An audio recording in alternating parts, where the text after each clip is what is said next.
merupakan program pemerintah yang dirancang untuk menyeimbangkan antara kebutuhan dan jumlah penduduk. Perencanaan jumlah keluarga dengan pembatasan dapat kamu lakukan dengan penggunaan alat-alat kontrasepsi atau penanggulangan kelahiran. Contohnya seperti pil KB, kondom, spiral, implan, dan lain sebagainya. Selanjutnya kita akan membahas tentang alat-alat kontrasepsi satu persatu.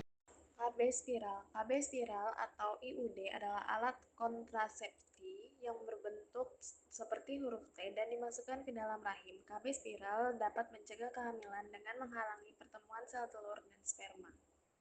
Jenis KB spiral yang pertama adalah KB spiral hormonal yang menetralkan lendir serviks dan menipiskan dinding rahim. Yang kedua, KB spiral non-hormonal berlapis tembaga. Baik, selanjutnya ada pil KB. Pil KB adalah kontrasepsi hormonal yang mengandung hormon sintesis untuk mencegah kehamilan. Pil KB dapat diminum setiap hari dan efeknya mencegah kehamilan jika digunakan secara teratur. Cara kerja pil KB kombinasi. Yang pertama, mencegah ovulasi atau produksi sel telur.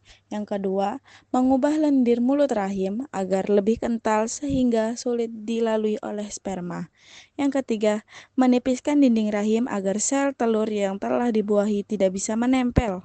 Yang keempat, menggunakan pergerakan tuba fallopi atau saluran dari indung telur menuju rahim, sehingga sel telur pun sulit bergerak dan gagal bertemu dengan sel sperma. Kalau lupa minum, bagaimana?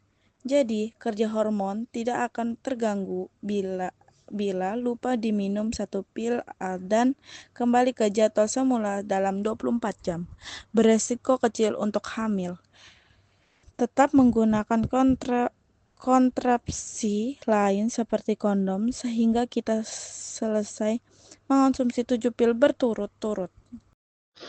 Suntik KB adalah alat kontrasepsi hormonal yang disuntikan untuk mencegah kehamilan.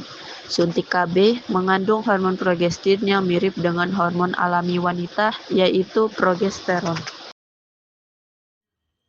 Kondom adalah alat kontrasepsi yang terbuat dari bahan karet atau sintetis yang digunakan untuk mencegah kehamilan dan penularan penyakit menular seksual atau yang biasa disebut dengan PMS.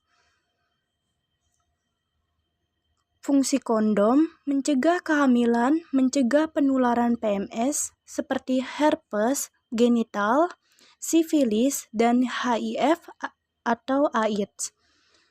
Lalu mencegah penularan penyakit lain seperti infeksi virus Zika.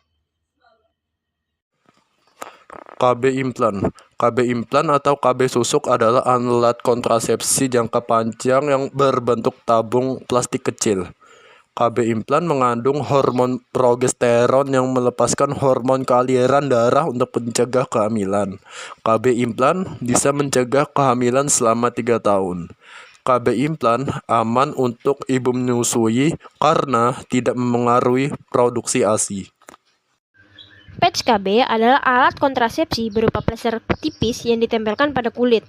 Plester ini mengandung hormon yang mirip dengan hormon alami, sehingga dapat mencegah kehamilan. Bagaimana cara kerja patch KB? Hormon yang terkandung dalam plester diserap melalui kulit. Hormon tersebut menghentikan ovarium melepaskan sel telur tanpa pelepasan sel telur, maka tidak akan terjadi kehamilan. Tutup servis atau cervical cup adalah alat kontrasepsi berbentuk cangkir yang terbuat dari karet atau silikon. Alat ini dimasukkan ke dalam vagina sebelum berhubungan seksual untuk mencegah. Cara kerja tutup serviks. Menutup serviks sehingga sperma tidak dapat mencapai sel telur. Hisapa membantu tutup ini tetap di tempatnya. Untuk perlindungan tambahan, spermisida dimasukkan ke dalam tutup. Vasektomi adalah prosedur bedah kecil yang dilakukan untuk memotong atau menutup saluran sperma pada pria. Prosedur ini membuat pria mandul secara permanen. Tujuan vasektomi yaitu untuk mencegah sperma bercampur dengan air mani saat ejakulasi, mencegah terjadinya pembuahan sebagai kontrasepsi permanen pada pria. Tubektomi adalah prosedur pemotongan atau pengikatan tuba fallopi untuk mencegah kehamilan. Tubektomi merupakan metode kontrasepsi permanen yang tidak dapat dibalikkan. Keuntungan tubektomi. 1. Tidak memerlukan wanita untuk menghitung masa subur saat siklus menstruasi. Yang kedua, tidak mempengaruhi hormon. Ketiga, dapat dilakukan kapan saja, termasuk setelah menjalani persalinan normal maupun sesar. Keempat, menurunkan risiko kanker ovarium.